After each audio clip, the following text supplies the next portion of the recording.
The terrifying event that spans distances was a term used by Albert Einstein to express quantum entanglement.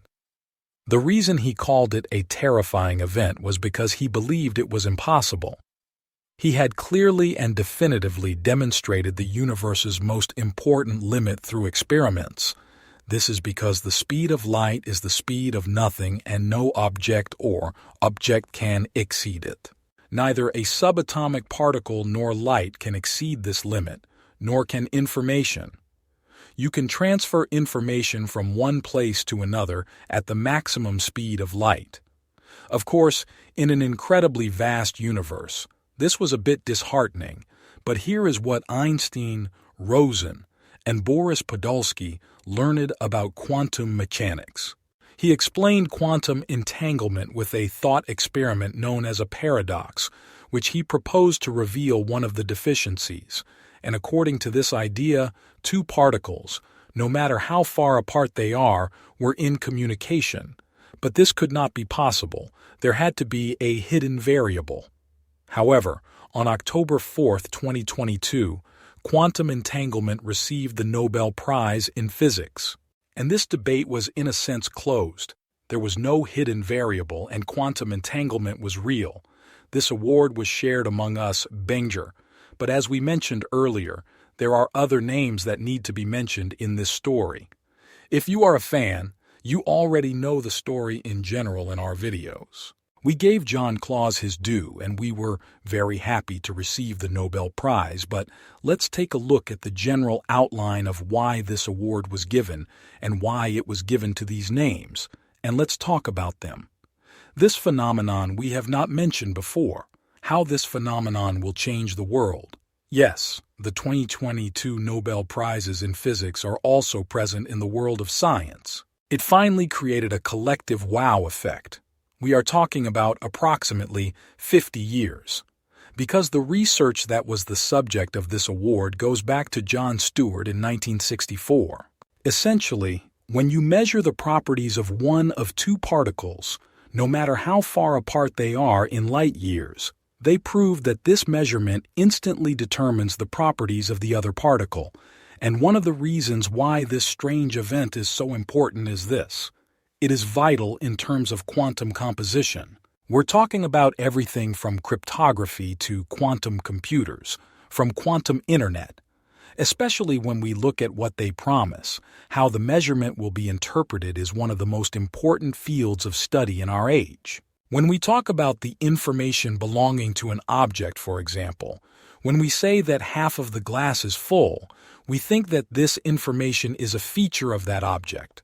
But actually, when it comes to entanglement, objects only exist in connection with other objects and are written in a wave function independent of the physical world we know. It's a bit hard to understand. Don't worry.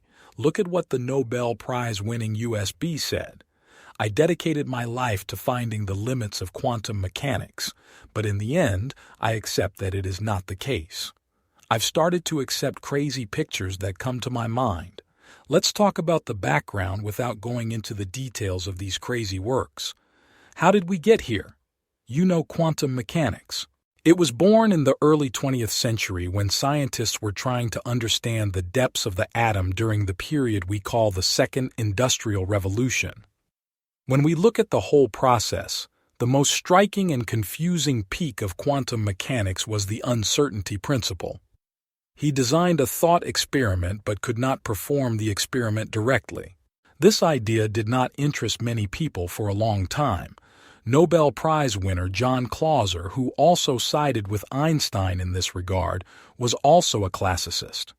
When he was doing his master's degree at Columbia University in 1972, John Clauser came across Bell's work, which no one was interested in, on dusty shelves, and realized that the guide, who was also an electronic genius, realized that he could do these experiments with his own means. He was trying to measure a property that could take two different values, up or down. Send these photons to the detectors. When the detectors were looked at separately, a random result emerged.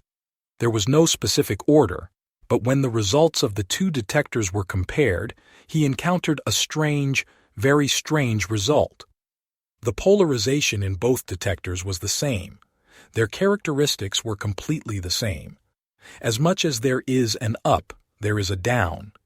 This was something that Einstein could not explain in classical physics. Wandering was real. Particles were somehow in communication, but sometimes some names and ideas were far ahead of their time. No one understands. Instead of not understanding, they ignore them, even exclude them. This is what happened to the guides. He lived thinking that he missed something for a long time because there were a few confusing topics that confused him. First, they could only see this harmony between particles after they measured them, so it was useless. It was not possible to do this. Using to transfer real personal information. Secondly, as we said, the mechanism he established was completely established with his own means, and there was always the risk of the detectors sharing information with each other. There was a risk that the detectors would interfere with the experiment. There could be a leak. Although he shared his findings with these thoughts, he could not convince many people. Moreover, he began to be excluded from academia in a sense. He could not find a job for a while. But of course, the gaps will have to be filled. Science is progressing slowly but surely in this way. The one who will take this one step further will be Alan Asbay, the other person who won the Nobel Prize, who shared the Nobel Prize with his team at the University of Vienna, is the third person, Anton Zeilinger, who won the Nobel Prize. More than years. They rolled up their sleeves to find a solution to this ongoing problem. In 1998, Closer and Aspen took the experiments one step further by making the work a bit more complex and making Aspen's clever solution unpredictable by neither photons nor detectors. Shimoni ve Michael Horn ve elbette Zeilinger'ın kendisinin de söylediği gibi bu deneylerde görev almış yüzlerce genç fizikçiyi de hatırlamak, hakkını vermek gerekiyor. Tabii bir de son olarak o adam, Albert Einstein. O yenildi, o yanıldı vesaire diyoruz ya, alakası yok aslında. En sonunda yine onun sayesinde kazanan biz olduk. O meydan okumasaydı, o açmasaydı bu kapıları kimse cesaret edemezdi. Herkese meydan okuyan bir zihindi o ve onun yaktığı ateş ile bugün yarım asırdan fazla zaman sonra hala birileri Nobel ödülü kazanıyor. Ve yine kuantum bilişimin dolaylı olarak ateşini yakan da oydu. Neden mi Einstein? İşte bu yüzden. Ve her zaman olduğu gibi tekrar görüşene dek iyi ki varsınız. Sevgiler.